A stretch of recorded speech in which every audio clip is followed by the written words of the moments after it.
जय माता रानी दोस्तों, नीता विक्रम परिवार में आप सबका स्वागत है। भोलेनाथ के नाम का जयकारा लगाएं, हर हर महादेव दोनों हाथ उठा के ज़रूर कहिए। हमेशा की तरह मैं आपको बताती रहती हूँ, अपने दोनों हाथ उठा के जब भी आप भोलेनाथ का नाम लेते हैं, आपको पूरे ब्रह्मांड से ऊर्जा की प्राप्ति होती है, जीवन के कष्ट दूर होते हैं और आपके जीवन में आपको सफलता ज़रूर प्राप्त होती है।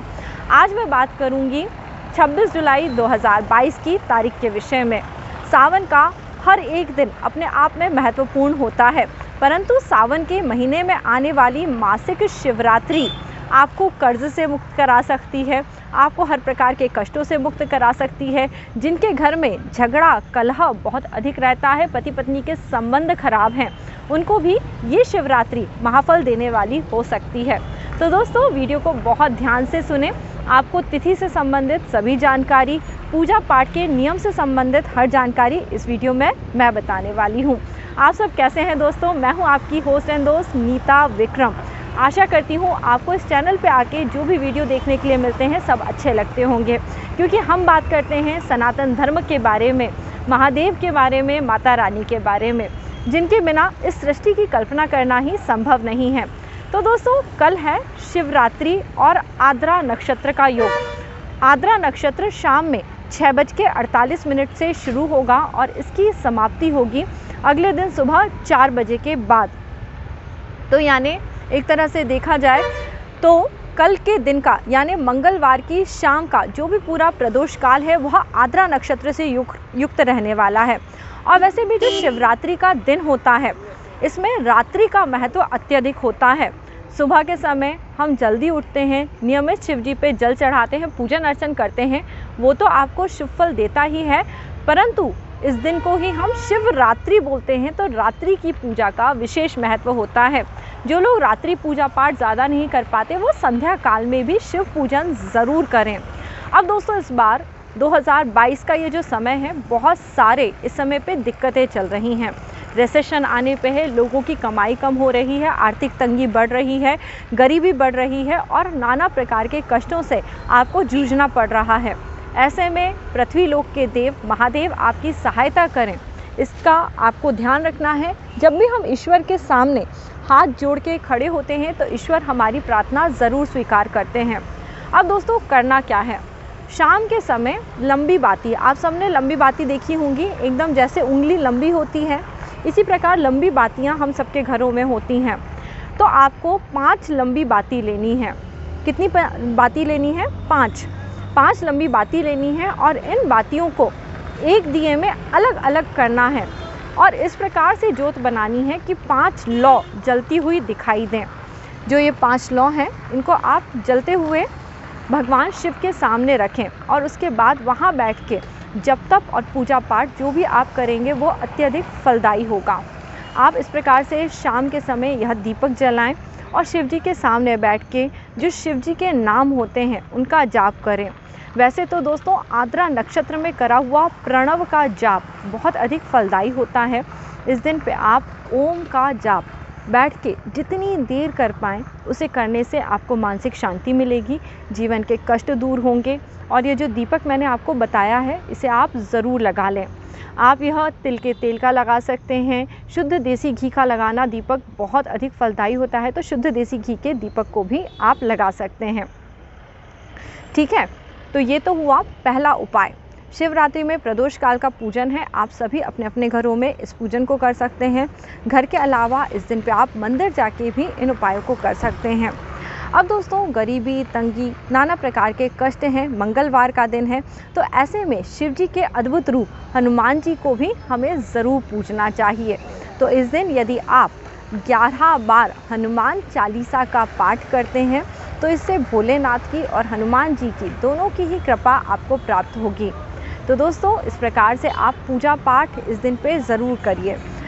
दोस्तों, महाशिवरात्रि तो साल में एक ही बार आती है, परंतु हर महीने में मासिक शिवरात्रि जब भी होती है, ये आपके कष्टों को दूर करने के लिए आती है। भोलेनाथ शिव की तिथि शिवरात्रि या चतुर्दशी की तिथि को शिव जी की तिथि बताया गया है। इस दिन पे जो भी कर्म हम करते हैं उसे शिव जी तुरंत ही फलित कर देते हैं।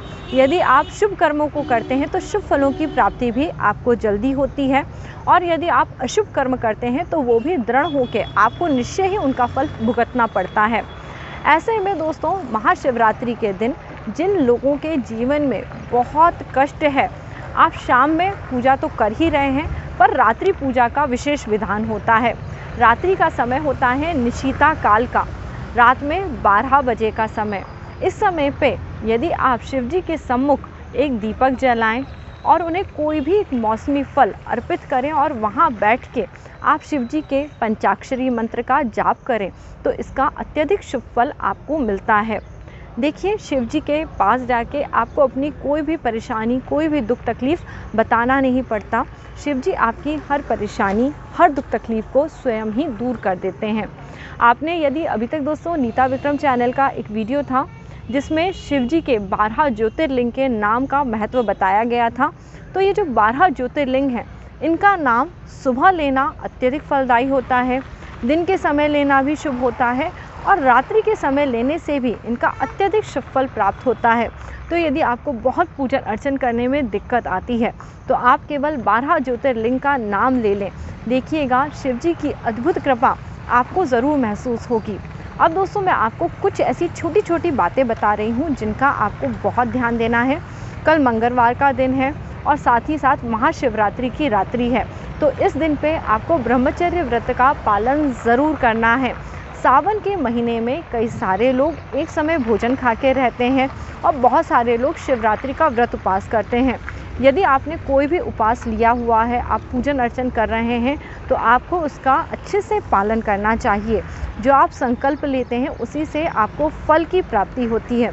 और सावन के महीने का ये दिन अद्भुत है क्योंकि इस दिन पे है शिव चतुर्दशी और आद्रा नक्षत्र का योग।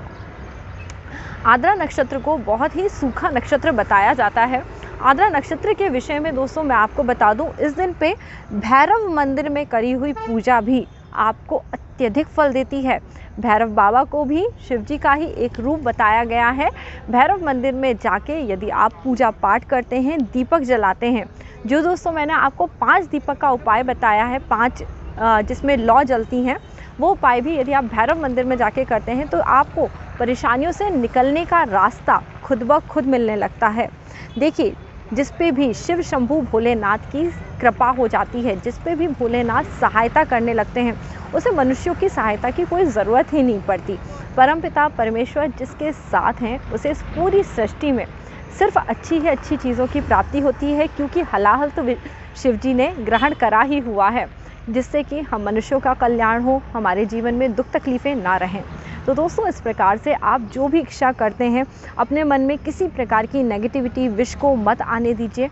पॉजिटिवली अपनी लाइफ को जिए, और आप ये जो छोटे छोटे उपाय करेंगे, हर छोटे छोटे उपाय का आपको कई गुना फल प्राप्त होगा।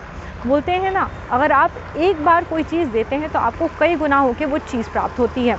अब दोस्तों, शिव चतुर्दशी है, तो इस दिन पे आपको जल से अभिषेक तो ज़रूर करना है। आद्रा नक्षत्र जब चले उस समय पे आप बिल्व पत्र ले लीजिए। यदि आपको अकौवे का पुष्प, सफ़ेद पुष्प मिलता है तो वो ले लीजिए, धतूरा ले लीजिए और अपने पास जल रख लीजिए। जल को आप ओम नमः शिवाय कहते हुए 108 बार जल से शिवजी का अभिषेक करने से शिवजी प्रसन्न होते हैं और मनोवांछित फलों की प्राप्ति ज़रूर होती है। ऐसा मैं नहीं कह रही हूँ, शिव पुराण में लिखा हुआ है। यदि शिवलिंग पार्थिव हो या आपने अपने हाथ से बनाया हुआ शिवलिंग हो, तो आपकी जो मनोकामना है वो जल्दी से जल्दी पूरी होती है। किसी भी अच्छी नदी जैसे गंगा, यमुना, नर्मदा जी की नदी की मिट्टी से लाया हुआ जो बन के शिवलिंग तैयार होता है, उसका अभिषेक करने से भी अभिष्ट फलों की, अभिष्ट कामना की सिद्धि होती है। बाकी आपके घर में जो शिवलिंग है आप उसका अभिषेक कर सकते हैं, और बेल पत्र से, शमी पत्र से, अकौवे के फूल से और धतूरे से शिव जी का पूजन करें। सफ़ेद चंदन अक्षत ज़रूर चढ़ाएं और शिव जी को कोई ना कोई भेंट ज़रूर चढ़ाएं। भोलेनाथ हैं, थोड़ी सी ही पूजा से प्रसन्न हो जाते हैं और भक्तों की हर इच्छा को पूरा करते हैं। तो दोस्तों, सावन का महीना है, इस महीने को आप खाली ना जाने दें, पूजन अर्चन ज़रूर करें और अपने अनुभव को, क्योंकि दोस्तों ये जो रेमेडीज़ हैं ये साल 6 महीने में असर नहीं करती, महीना रहते रहते ही आपको आराम मिलने लगता है। तो जिन लोगों को इस महीने में आराम आ रहा है, आप सोचिए आप पे शिव जी की कृपा है। इस कृपा को आप मेरे साथ भी शेयर करें। जिन लोगों को वीडियो अच्छा लगता है, वीडियो पसंद आता है, वो चैनल से ज़रूर जुड़े रहें और चैनल सब्सक्राइब करें। शिव चतुर्दशी के दिन पे कैसा आपको क्या उपाय करना है, ये आज मैंने आपको बताया है। अधिक से अधिक लोगों के साथ इस वीडियो को शेयर करें और मुझे बताइए कि आप सब कैसे हैं, आपकी लाइफ में क्या परिवर्तन आ रहा है। अगली बार एक नया वीडियो लेकर आपसे जल्दी ही जुड़ूंगी। तब तक के लिए जय माता रानी।